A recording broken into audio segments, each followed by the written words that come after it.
Let's talk. We want to hear from Lester and Leslie. Let's talk. We're on a journey, come along with me. Let's talk. We're bringing a new perspective. Let's talk. Let's talk. Let's talk with Lester and Leslie. Hey, Leslie. Hey, Lester. How you doing? I'm good. That's good. You know what?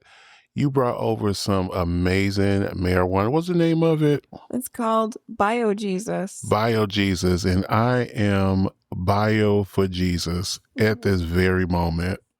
It is really giving me because when, just for folks that are listening, we record this after work, usually an hour or two, or sometimes weekends are probably best. We haven't done it in a while, but the last few episodes we were getting in during the week. And I don't know about you, but when I get off work, my battery is maybe on 5-10%. Yeah. Fried. So Friday. like, not on a Friday. you're right. A lot of the times what I'll try to do is get a little nap in, or I sound so old, get a little nap in, or have a B12 shot, or just something to revitalize, get some coffee. Like when we were recording at your place, I stopped by Dunkin' Donuts. Yes. Right. The whole purpose of that is just trying to get that energy back up after giving this 9 to 5 all my energy throughout the day. And it works. It does work. But that BioJesus stuff, what is that, a sativa? One of my favorite strains. Actually, hold on, I'm looking up. It's actually a hybrid. Oh, there's some good hybrids out there too. This is a very good one. And let's see, it has myrcene.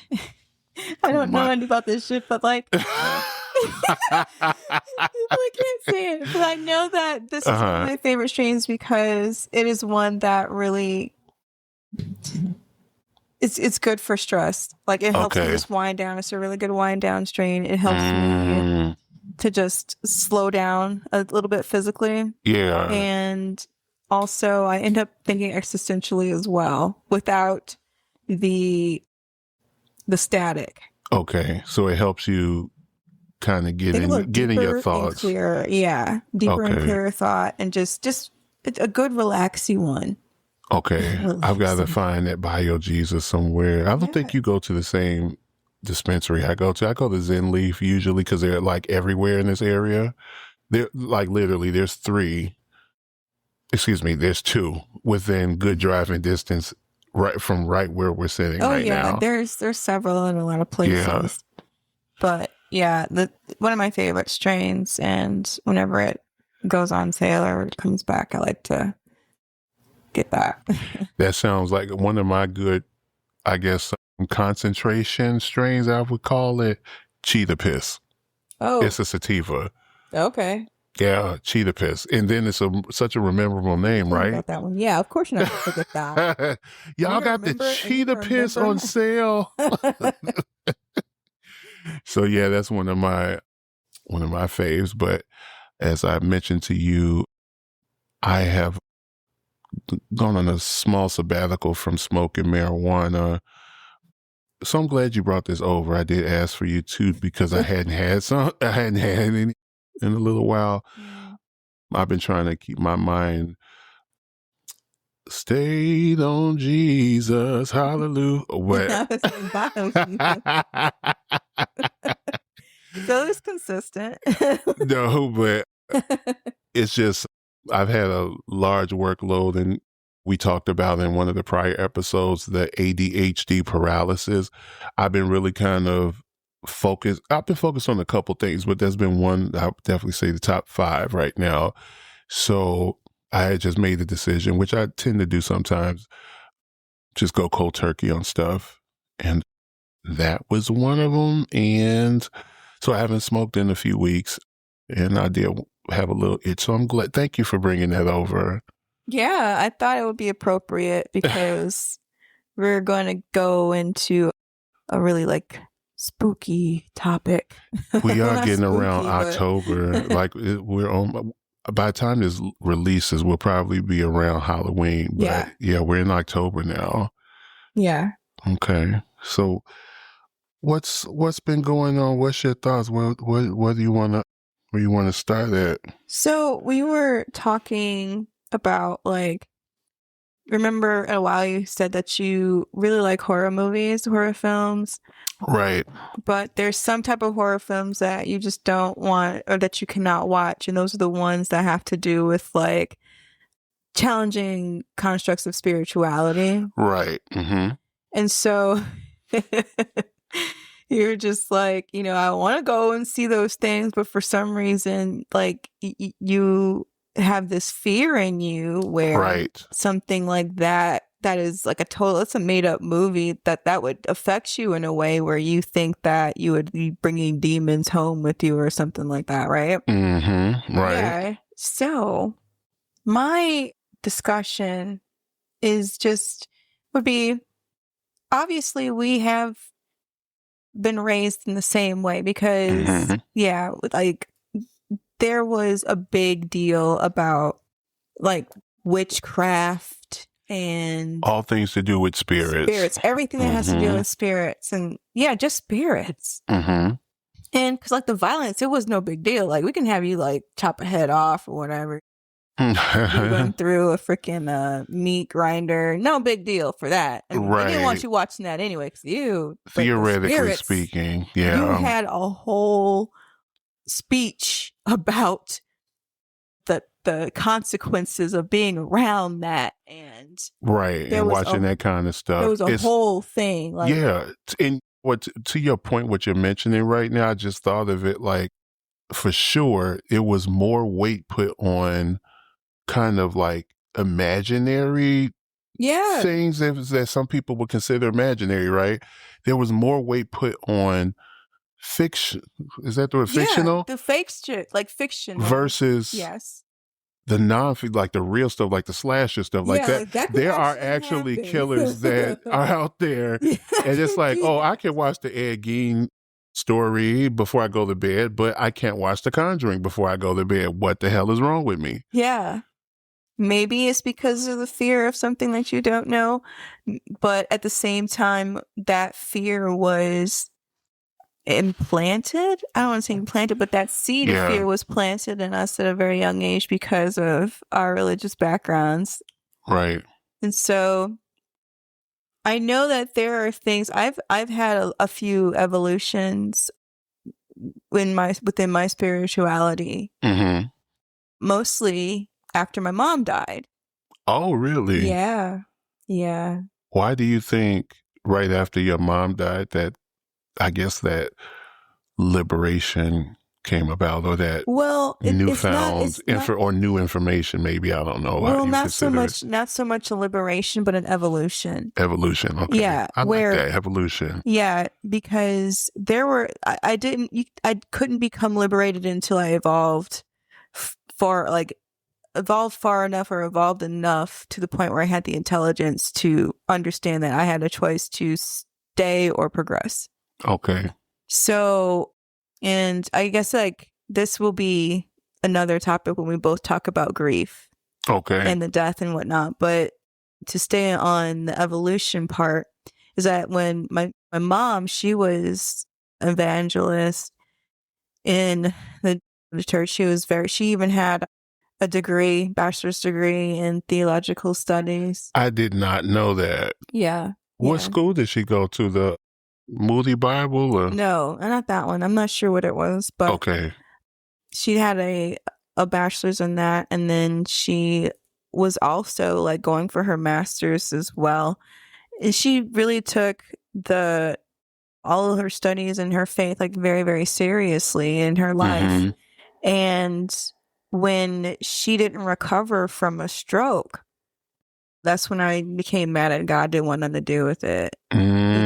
After that, because like I had been so poured in, and like I went through a phase of guilt because maybe I am paying for me not being so deeper in my faith, or me not being, not being an invested Christian. Yeah, pretty much a non-practicing Christian, I guess. But I don't know what anyway, so because I'm just like, there's a lot of non-practicing Christians. That's right.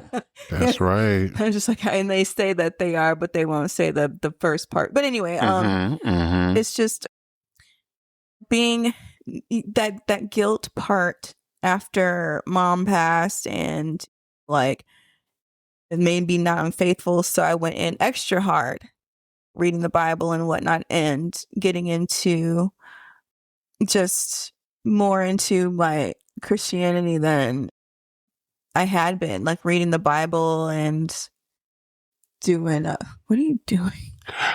Just a little social media stuff. I'm just like distracted. I'm just like, are you I just taking distracted a picture Leslie. of me, I put my phone photo out. of you? a little video I'm reel, cooking just in and case. you're taking selfies. This is the age that we're in. We will hopefully transition one day into a video podcasting that will, and technically we're set up with it for it. That'll just be an extra layer of a bill. So we'll get there when we get there. Anyways, slow climb. So before I was rudely you were saying, or rudely distracted. I'm sorry. You weren't interrupting me at all. Yeah. I was just unsure. Anyway, you didn't know what was going on. Yeah, not at all. But so after Mama left, yeah. So I think that going through that, I went to a phase where I was like super in. I was like posting Bible verses and stuff, like praying, like all these like. The way you said there was almost like it was a joke. Like, oh, I can't pray. I actually. It was very pathetic. Like the whole like desperation of it, because it was like a bargaining thing. Like a plea almost. It's like, a lot. I'll go ahead and do this. Please just give me Mom. I get it. Yeah. So like I'm going through a whole lot of things for the not dishonest reasons or self-serving reasons. Right. And just didn't not really trying to understand how things work here. But I went through that phase, and I just went through I went through a phase after that about like just totally abandoning it. Yeah. Where I'm just like, I don't want anything to do with it, like at all. But I when you say it, are you talking about Christianity? Okay. And I couldn't let go of God. Right. Yeah. Because I'm just like that. It feels dishonest to deny that, because denying that is denying part of myself. That's right. And if I want to know myself more, and I need to know, like, you can't shut down parts of you. Yeah. Yeah. Whether you like it or not. That's really interesting. The whole like idea of self-discovery, finding out where there may be some parts of me that I don't think I like this, but I need to dive into it to get to the other end of that cave and find out what's down there. That's really interesting. Yeah, I feel like I'm sending this to my therapist. There could be all this extra charge time. Right, exactly. It's like, oh, okay. Is that the well? But that's really interesting that you went through that. I didn't know that. So for me, just from my angle looking at, for me, how I know you and have interacted with you all these years, I kind of thought that you had always been in that space where you question things. Oh yeah. You know what I'm saying? Yeah, I have. I didn't know that this pivot happened with your spirituality after Mom left. Because I was angry. I had to have that time to be angry and mad, because it's like, I can't understand how someone like her, who has been so invested in this faith, it does not work for her. Like, where's her miracle? Yeah. Yeah. How come? You know, and I'm just like asking all these questions. Like, honestly, I don't know the whole story of my mom. Because, like, we don't know the whole story of anybody because we are not living their experience. You've only had an experience of her I don't really know. for 30-something years. Yeah, 35 years. And that's not the same version of my mom that my brothers and my sister got. So, like, I don't know her whole story. Like, she could have had several miracles. Right. And I didn't want to interrupt to say, because even in my mind, I was thinking what you just said, because the background we come from in church, if we're having conversations like that, that would be the normal response from a old Black Baptist is, well, you don't know what her testimony was. You don't know what her testimony was. You don't know. You might have not experienced a miracle with her, but she may have had one or several before you. Right. You could have been that miracle. You don't even know. Actually, low key, who's that person in the Bible that had a baby at like 80? Ruth. I keep wanting to say Ruth, but you always correct me. Sarah. Yeah. Yeah. I'm the same age as my mom when she had me. 40. Yeah. Wow. Yeah. And see, I'm not a woman and I don't know. I just know what I hear and stuff. But they say that you lose the ability to have a healthy, because I have a cousin right now that's going through a pregnancy right now who's my age. A geriatric pregnancy, how dare they? But like the older they the older. But what's that? Is it what, 30, 32 when it starts to decline or something? I don't know. It's different biologically, but I think it's different for every woman. 35. Okay. Maybe earlier than that. I don't know, but I'm not trying to roll that dice. Yeah. But close. That would have been the Southern Baptist response on that. And I did have that in mind when you said that, but I was like, no, we're not in church. Let's right. Get it out. Yeah. So like that wasn't, and like not even that. It's just, I don't know. I started to question myself more. Not question myself as to like, you know, the decisions that I make, but why did I feel this way when this happened? How come this didn't make sense and this didn't make sense? But more questions to tap into myself. And I feel that I went through those types of evolutions and started to see God a bit different. Okay. You know, and to see that there's a lot of things that we make up that aren't necessarily like that. All the stuff that's up to interpretation, that's the stuff that we made up. Like what? Like wearing skirts in church. Okay. The dumb freaking rules. Like the patriarchy, the hierarchical, like stuff like that. The order, of like talking to people. Remember? Oh, like even in doubt. Remember when I was in that Planet Doubt book? Yeah, you just closed on that last Sunday, and it was. We're going to talk about that for a quick second later, though. We'll go back to that. Yeah. So let me put in the notes. So. Specifically what the actor that played Father Flynn told me. Yes. I'm going to go back to that when it's my turn.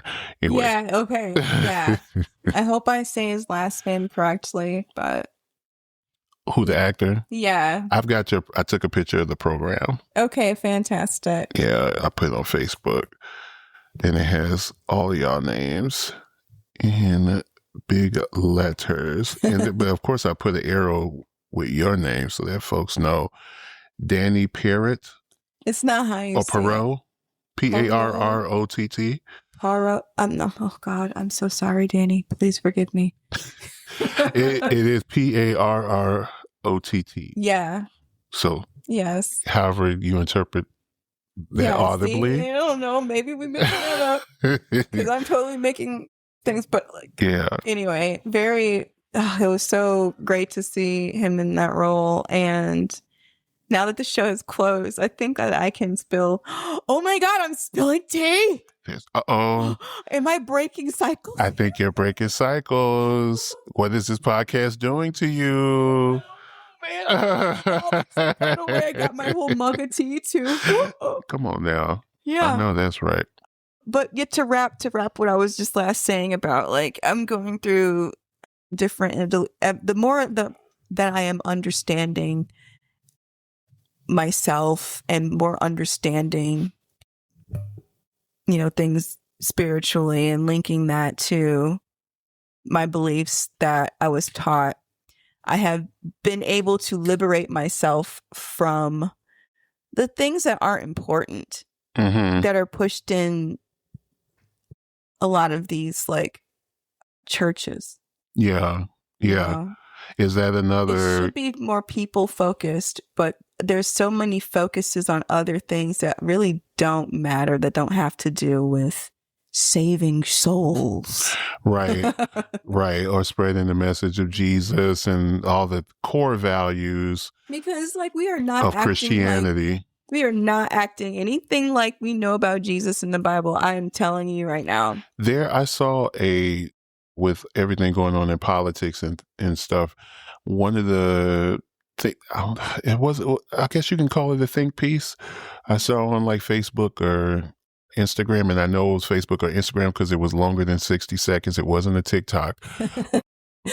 It was someone who was like a pastor or someone in the faith who broke down how in this time, this party that's running the country, essentially, how the ways in which they're acting that directly contradict the teachings of Jesus, and what he's literally breaking down verse for verse,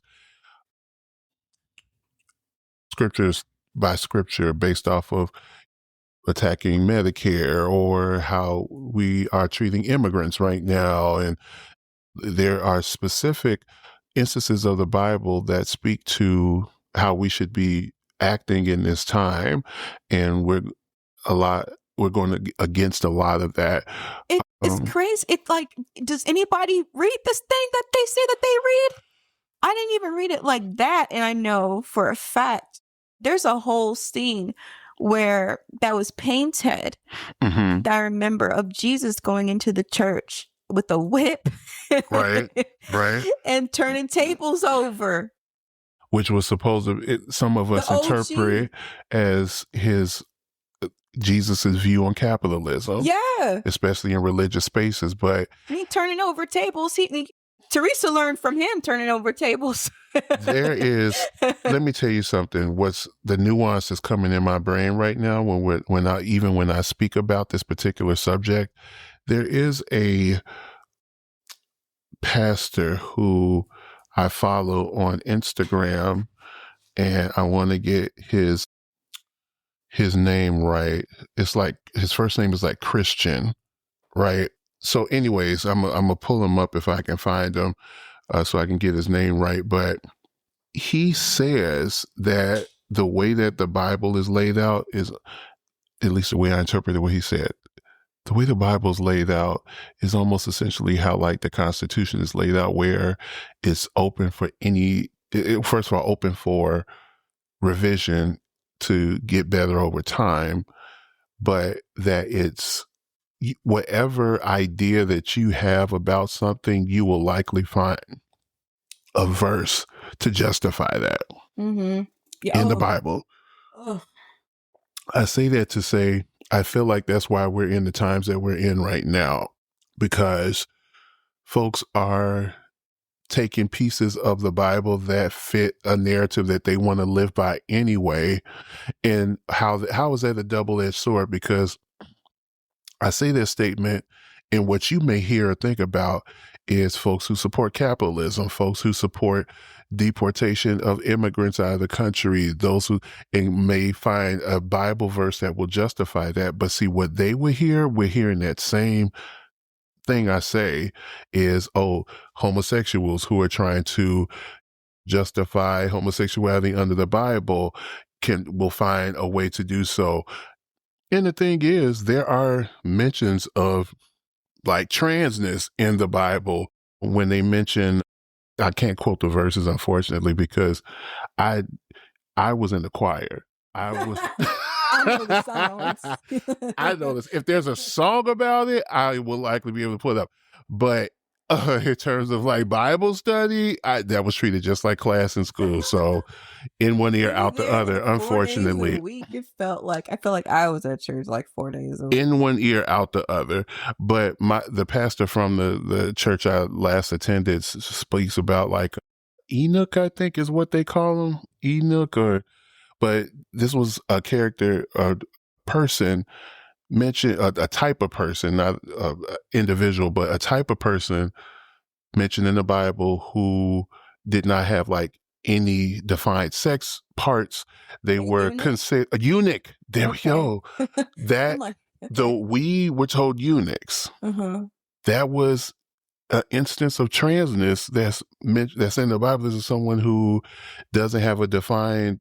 I think they say that they were like castrated or something like that. That's a trans person. But someone who doesn't believe in that or looks at that as a perversion or whatever, they're not going to see that the instances of eunuchs in the Bible as an instance of transness. They're going to look at it from their binary kind of mindset and thinking. So that's why I'm almost kind of careful when I make statements, because in like, again, going back to what I said, I feel like we're in a time now where people are hearing what they want to hear and applying it to the life and the way that they want, the life that they want to lead and the thoughts that they want to have, instead of kind of looking at it critically, right? And because there isn't definement in areas where it probably could be, you could, in that fork in the road where you're making a decision of, should I think about this way? Should I think about that way? They end up going left instead of right. So yeah. Anyways, that's interesting. Yeah, that's something I've been thinking about. But I think I'm going to start like probably reading the Bible a little bit more as to following it like storyline. Right. Just like connect the dots on things and then connect belief systems on things too, and see what's been cherry picked and seeing what's been like either weaponized or commodified, stuff like that. So yeah, I think I might take the time to read it a little bit different now. Because there's obviously some things that I should know, but apparently it's like after a while of not caring, you start to forget some things, but they'll come back, I'm pretty sure, because we had to memorize stuff like that. Yeah, and like mindlessly. To your point that you were making about like not being able to disconnect from Christianity because the instance of God and the things that have been kind of implanted in you, that's obviously the case for me, right? Not only that, but like I said, getting a deeper understanding and perspective on religion. So, for instance, I know I just mentioned about like being able to interpret certain Bible verses to whatever narrative you want to believe, but there are certain facts that have happened within a timeline of Christianity that, just like right now where they're trying to like erase Black history from American history, that kind of, there's a movie that I saw. Let me go back. At my old church, during COVID, when we were doing kind of virtual services, there was a female, I believe she may have been lesbian pastor from Philadelphia. And she preached a sermon that spoke about, and this was the first time I ever heard this in my time of living, COVID 2020s. How old would I have been? 35. First time in life that I heard that in 1940, the Germans purchased the rights to the Bible. And prior to that, there was no instance of them saying the word like homosexual. And there is no Greek. Is that the original language of the Bible? I think it's Aramaic. Aramaic. There's no Aramaic word that equals homosexual that was ever written in that book. In the instances that they talked about homosexuality, they were talking about what we understand now to be like pedophilia, right? Mm-hmm. But she specifically mentions this documentary that's out 1940, the movie, I think is what it's called, in 1946. So let me look it up. I got my phone right here. 1946, the movie. You can find it on Instagram. You can follow it at 1946, the movie. And this is a documentary that I saw several times. Find this documentary if you're curious about what I'm talking about. It's little things like that that are so important, like what is omitted, what's not omitted, what original things were written as versus what they ended up being interpreted or changed over time. That's what happened with that. And it goes into the things that were happening at the time that would have politically justified, or not justified, would have given us a reason as to why the Germans would have wanted to acquire the rights to the Bible in the New King James Version Bible, which most Black churches use. That's where, that language was changed, right? So on the topic of like things that we were taught as a child that not just no longer serve me, but there's been evidence to prove that what you taught me wasn't right. That has to be top of the list right there. Yeah, absolutely. Like and a lot of times I feel that, I know from my experience as a kid, it was always favorable when a child was docile, agreeable, quiet. So I was usually docile, agreeable, quiet. Yeah. And even though there were a lot of things I didn't want to do, I did them. But mostly it was because if I didn't, then something bad would happen. Yeah. Air quotes. Yeah. I never knew what it was going to be. I mean, obviously it was going to get my ass beat, but right. Not, my mom barely did that. But I barely did anything. I barely did anything because you barely did anything that you didn't get caught with. No, I'm just playing. No, I played. I know. Just you were a good kid. Yeah, well, that's not. Yeah. You were a malleable. I wish I was a bad kid. You were a malleable. You were an agreeable. I was just compliant. You were a compliant. And whenever I asked too many questions, mm-hmm. And I was always curious, and I always was curious, and I even got a degree in journalism because I always wanted to get to the bottom of things, dig for the truth, dig for why things are the way they are, or how things are, and stuff like that.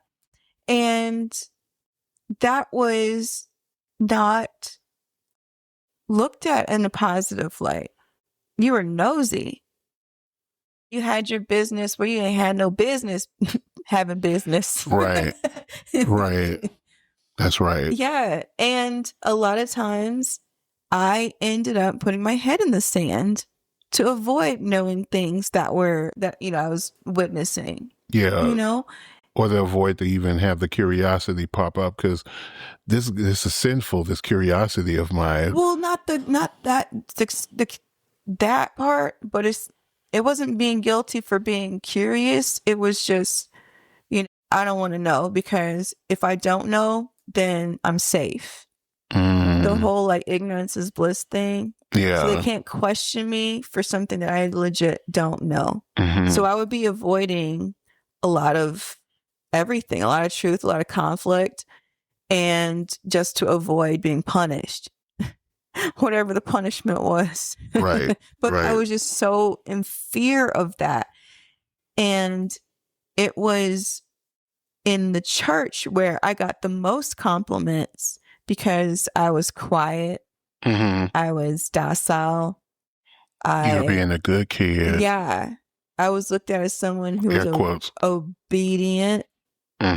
When honestly, I feel that teaching your child to be like obedient in a way where anybody can tell them what to do is setting themselves up for danger. But I can't parent like nobody else's child. I just parent my own. Right. So that's what I chose because of the way that I was, how I grew up believing in this imaginary fear. It is the way that it influences the way I parent. Because I didn't like being afraid. I did not like that feeling. It was very hindering when it came down to wanting to set boundaries for myself. Because that ties, we were just talking about this, that ties into the fact that like for the longest time I had no boundaries. Right. And that I wanted people to like me. So I wanted to be that go with the flow, that easygoing person that you can just have a good time with and whatnot. But it was not conducive to who I was. It was killing me. Yeah. And I was fulfilling a vision of someone else and not the truth and not how I am supposed to exist here. Right. I was dishonoring my existence by being such a people pleaser. But you know, a lot of that, when I was allowed to start to question things and allowed to see things for what they were and to just let things unfold before me, I didn't have that. Like a lot of that too came from after mom was passing me too, because I did not even try to evolve spiritually when she was alive. Right. Like I was doing the bare minimum for a very long time and feeling like, okay, I mean, it's cool. Mom's, she's all prayed up. We're dope. Yeah. Thinking that she's going to live to like 100 and some shit, like not understanding human beings are not meant to last. Right. What'd you say in the other episode? Deteriorate. Yeah. I don't want to deteriorate. I like getting old, but I don't want to deteriorate. Right. Like, I don't want to exist where I need assistance to like go to the bathroom. Yeah. Or even just walk to the store kind of thing, you know? So that's that. But I didn't start to, once I lost that type of support, because she was a lot of people's spiritual support because of the fact that who she was. Once I lost that support, that's when I started to question things. I allowed myself to get angry because even though there were things that happened, like when my grandma died, but then I quantified like, well, she was 91.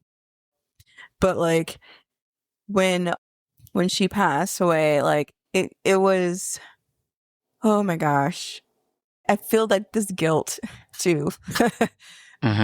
Because it's like if she didn't die, then I wouldn't have evolved, kind of thing. Like I wouldn't have become this That's interesting. elevated version of myself. I think, but I'm not, and it's really hard to say that out loud because it sounds so bad. But it's totally not. I don't think so. I think so because I said it a few times. Like, you feel bad every time it comes out like, God. And I guess that's my own God damn guilt. it. My own guilt is because of the fact that when she passed away, that like things, I started to allow myself to feel things that I was suppressing when she was alive. Because I felt that maybe I was trying to become a vision of something that she wanted and not. You mentioned that before I think in the first episode, in this journey of self-discovery. Yeah. I want to live, and I'm paraphrasing, you're looking to make sure that you're living a life that is yours and not a vision of what someone else has of you. That's a great paraphrase. Yeah. Yeah, that's how I took what you mentioned. Yeah. Trying to honor my existence. Yeah. Just be sure to form as much as I can. Well, let me ask you, I heard you mention about like the pivot and kind of like the turning point. It's kind of weird to see. This is why I love hearing your stories, because there's a nuance there that I caught. It's like, it almost sounds like the passing of your almost is leading a pathway towards strengthening your faith and understanding it better and how it applies in reality versus this kind of fantasy thing that's just out there that you just kind of believe because it's there, but you never check up on or engage with. It sounds like you're like refining your spirituality. It is. Am I? Because you're looking at me crazy. No. The people out there can't see it, but you looking like I have a great face for theater. If your face could read the sound, it'd be. I'm just trying to like hang on with you, like what you're saying, because I want us to be on the same level of understanding. Mm-hmm. But I feel. So the reason why I asked, because I know one of the things that you wanted to talk about was when your faith is challenged. Do you feel like you have enough? If it was, I feel that it's evolved instead of like, when you say refined, Mm-hmm. I think of processed. Like fake sugar or something? Yeah. Like no. Like, well, I say refined, I mean like the actual definition of refinement, which is supposed to be get better. I know the way the food industry treats refinement is some bullshit. This is how my brain is going when you say it. So that's why I'm just like, I'm trying, okay, I hear those words, I'm thinking this, but you're saying that, so I need them to meet in the middle. So yeah. That's why I'm probably looking at you like, got it. I have some crazy stuff. Fake sugar. Is that what you try to call my faith right now? Refined carbohydrate faith. So I think of that. I think of like more processed, more just all filler. Yeah. And no substance. Yeah. Mm-hmm. So, which is like the opposite. Yeah. So funny. Right. From the actual definition, that's what you're saying, right? Yeah. That's like funny. That's weird how that's okay. This is why it's so scary in the time we're in right now, where folks will take a word and use it for their own narrative. Because I feel like the food process, especially here in America, took the word refinement and flip that thing over. That is not what the word means. It's all this shit that is killing us. No. How dare you give it a word? It's almost like putting God over hell or something. Like, what? I mean, like, sure. I don't know. But anyways. Well, that's what I thought of. That's why I'm just like, hold on. But what is it really? What is... To me, this is to me. Mm-hmm. I feel that my faith has evolved, as in leveled up, as in more enlightenment, to being aware that we can't put so much of a personality on God. We're making that up because God is beyond our understanding. Yeah. And so a lot of the stuff that Christians focus on are not very important. Yeah. As far as being as close to altruistic as possible. Mm-hmm. You know what I'm saying?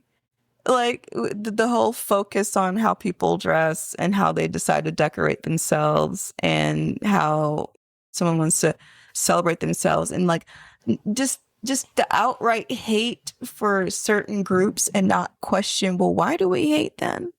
And why are we saying that? And where is that? Like, can we fact check this? Because the whole goal is not to hate.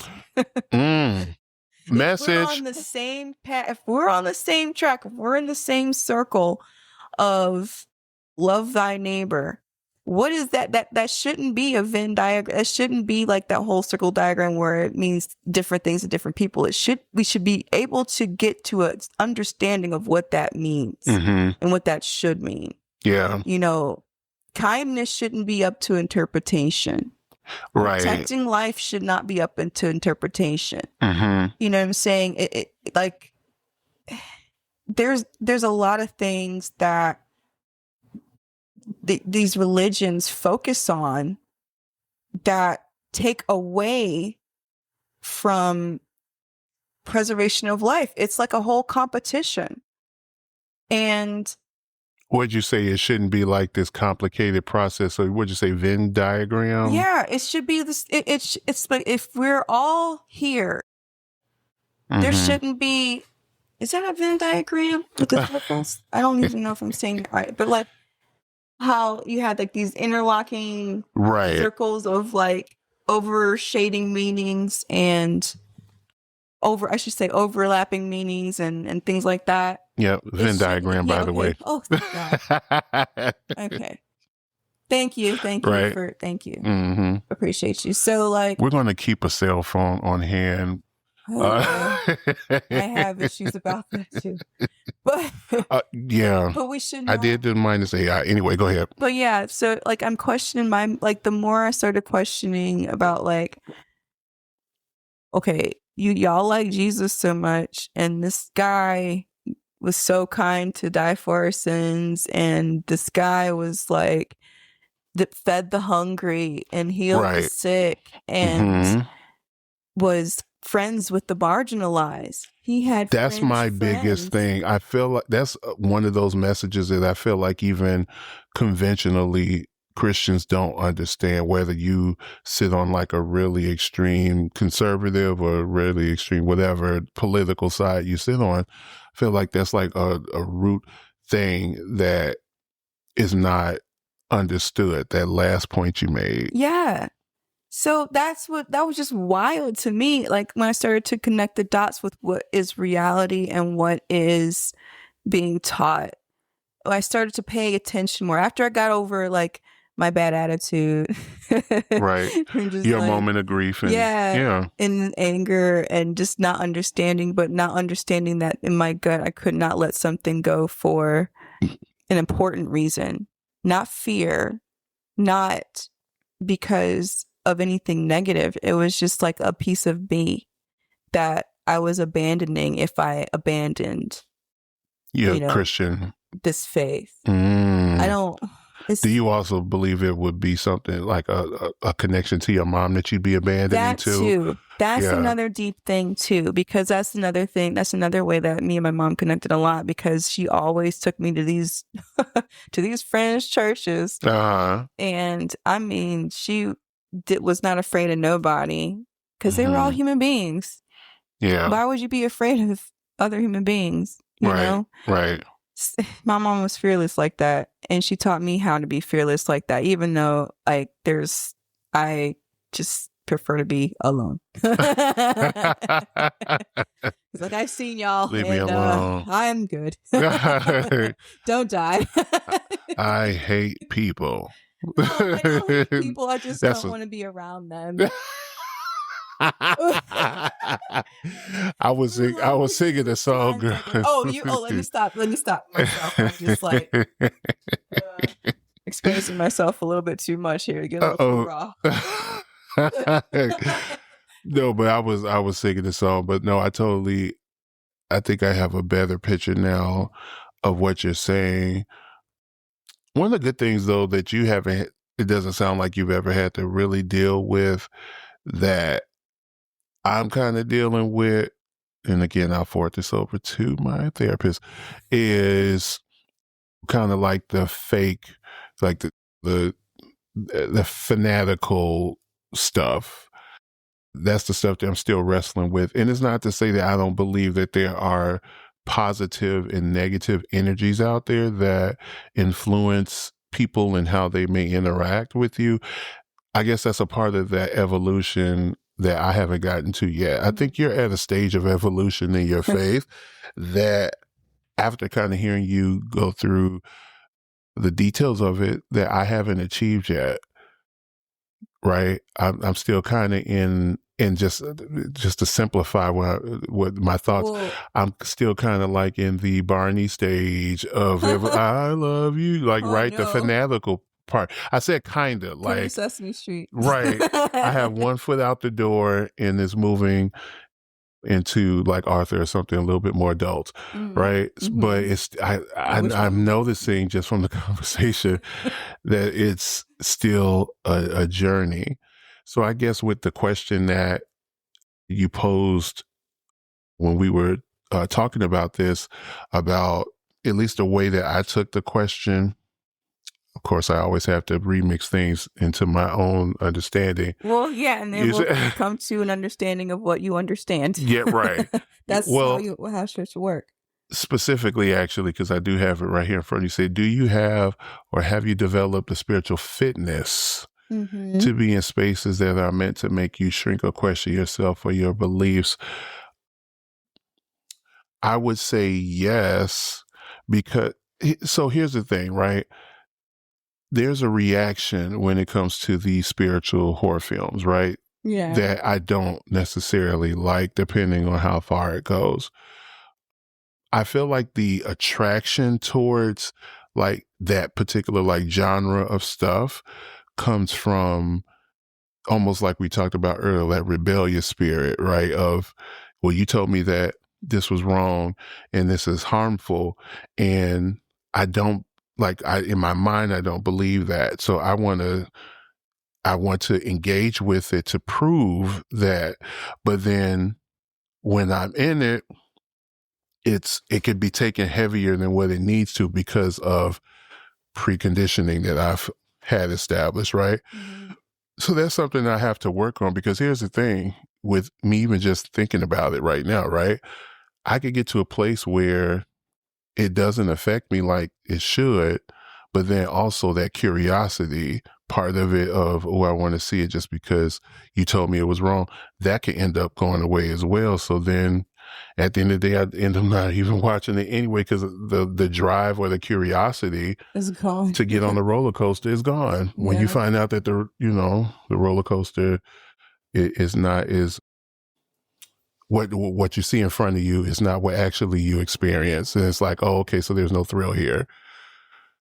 I mean, well, because like you were saying, for a while, like you just couldn't watch those kind of films.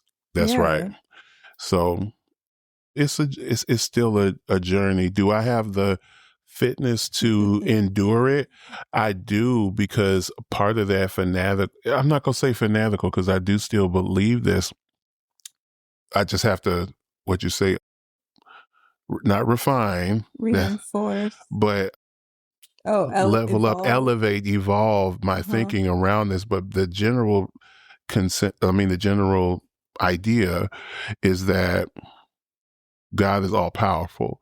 So regardless of what treacherous or crazy, demonic, whatever fanatical thing that is presented in front of you, you serve a God that's above, more powerful than all of that. Yeah. You know what I'm saying?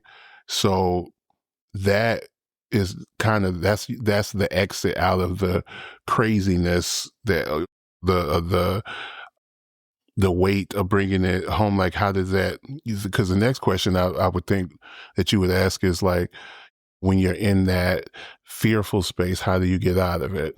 It's just remembering the faith that God is actually above all this, and all this is theatrics anyway, so a part of the truth is in alignment with the reality. Like, part of the Christian truth is it's in alignment with what reality actually is. We just have to figure that out. And I guess that's the evolution part that you are talking about. Yeah. Yeah. My God. Yeah. I love that. Usually I go through something first.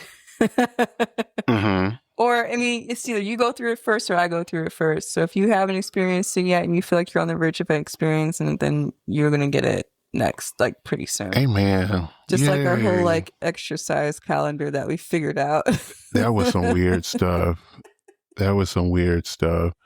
I won't. I'm not going to disclose. Yeah, we're not going to get to that. You can't. Y'all don't need to know how often we working out or not. And if I'll disclose. And if we do, it'd be because we motherfucking want to. Yeah. Well, do you want to? I'll give a general synopsis because Okay. I mentioned it, and it's kind of like, it's kind of shitty. Like, because I hate that when people mention stuff and then they're like, well, We ain't gonna talk about it. Yeah. And that's why I got in they trouble. could edit this out, but no. So like, that's why I got in trouble when I was a kid. Like sometimes it's because I kept on asking questions, and then that's right. When I understood I was going to get that answer, that reaction, I just stopped. So okay. So we're going full force. Yeah, but we're going to do it in a way where. But anyway, so both of us had been lacking in the gym for a few months. My God. And so I said, like, we were just talking about like getting back into the gym. So we both started working out again consistently. And I'm like, well, I started working out consistently too. So I started to put some things together from what we were discussing. And so I looked at my calendar to see, like, because I put in my calendar the dates that I'm going to go work out. And I actually do those workouts. And I looked at my calendar and I said, okay, I started going to the gym last week, but I didn't start going back again until Monday.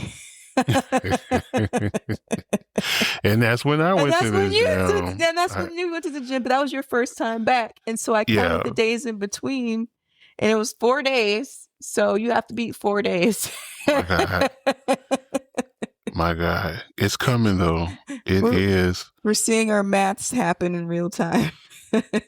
And just on the side note of getting older, this soreness, it's two things that I was upset about with this particular workout. Because of the time, the soreness, but I'm used to that. Like, you know, if you're not in the gym a few weeks or even a few months or whatever, that first time back, especially if you focus on strength training, which I do, you know, you get sore. But what really pissed me off is there's usually a benchmark that I start at, regardless of like when I fall off and go back on, with weight, like the amount of weight that I push with the rep. Like I keep a pretty consistent strength training regimen. And I noticed that I could not do the amount of weight that I normally do with the reps that I do with the workouts that I do in my regimen. And that pissed me off. And I'm sore, like I pushed some heavy ass weight when actually I went down in weight with some of those exercises. I'm just mad about that. I feel like it's a sign of the aging. Yeah, like I am starting to apparently lose muscle mass. At least that's how I interpret that. So I'm like, yeah, this time we're going full force because I will not be flabby.